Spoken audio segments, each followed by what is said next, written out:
अस्सलाम वालेकुम फ्रेंड्स, कैसे हैं आप लोग। तो आज कोई कुकिंग या क्राफ्टिंग का व्लॉग नहीं है, आज है घर खाली खड़ी का व्लॉग कीजिए। अरे नहीं, मैं कहीं कुछ घर छोड़ कर नहीं जा रही हूँ। घर में चल रहा है रिनोवेशन और पेंटिंग।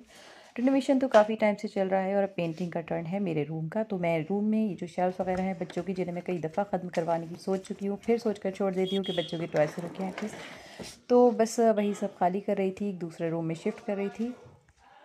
तो मैंने इस दफ़ा पहले से सोचा हुआ था, बॉक्सेस अरेंज करके रखे हुए थे कि जब पेंटिंग स्टार्ट होगी तो 2 दिन पहले ही मैं सुकून से चीज़ें उठाकर साफ़ करके कार्टन्स में रख दूँगी। क्योंकि जब एकदम से लेबर घर में आ जाती है और तब आप हटाना शुरू करते हैं चीज़ें, एक तो कहाँ कहाँ आप रखते हो आप खुद ही ध्यान नहीं रहता, और फिर इतना हौच पौच हो जाता है। जिस जगह पर आप चीज़ें हटा कर रखो एक रूम के दूसरे रूम में, तो वो रूम भी इतना डिस्टर्ब हो जाता है कि आप बाद में जब चीज़ें उठाते हो आपको ध्यान ही नहीं होता कौन सी।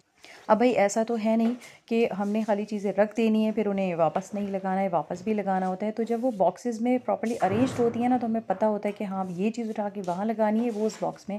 यही चीज़ें सोच के मैंने पिछले 2-3 दिन पहले ही, 2 दिन के बाद पेंटिंग स्टार्ट होनी है, मैंने चीज़ें हटा कर रखना शुरू कर दी थी। जो मेरे डेकोरेटिव आइटम्स थे उनको एक अलग बॉक्स में, जो मेरे आर्टिफिशियल प्लांट्स थे उनको अलग बॉक्स में, टुकड़े थे उनको अलग।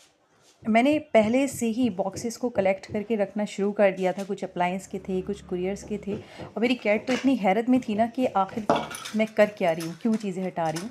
खैर, एक तो देखिए, पहले से हटा के रखने से आपको ध्यान रहता है कौन सी चीज़ कहाँ रखी है, और इतना बेनिफिशियल हो जाता है कि आप सब चीज़ें साफ़ करके बॉक्सेस में जब लगा देते हैं, तो आप जब वापस उसको अरेंज करते हैं उनकी जगहों पर, तो आपको एक तो साफ़ करना तो बचता ही है, फिर टाइम भी इतना बचता है कि बस आप जल्दी जल्दी अरेंज करते जाओ। तो मैंने एक बॉक्स में सारे रख दिए थे आर्टिफिशियल प्लांट, टोकरे एक जगह रख दिए थे।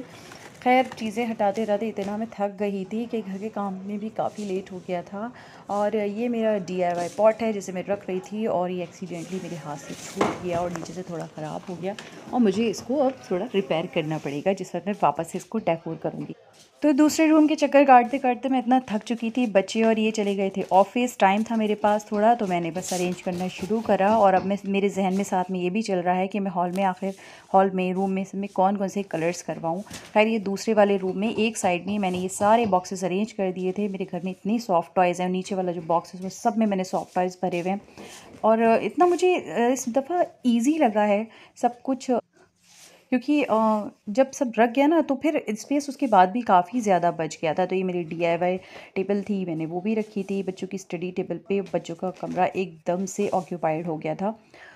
खैर, चीज़ें हटाते हटाते मैं इतना थक गई थी। अब जब पेंटिंग हो जाएगी मैं वापस आपको नेक्स्ट व्लॉग में मिलूँगी। तो हमें याद रखिएगा। अल्लाह हाफिज़।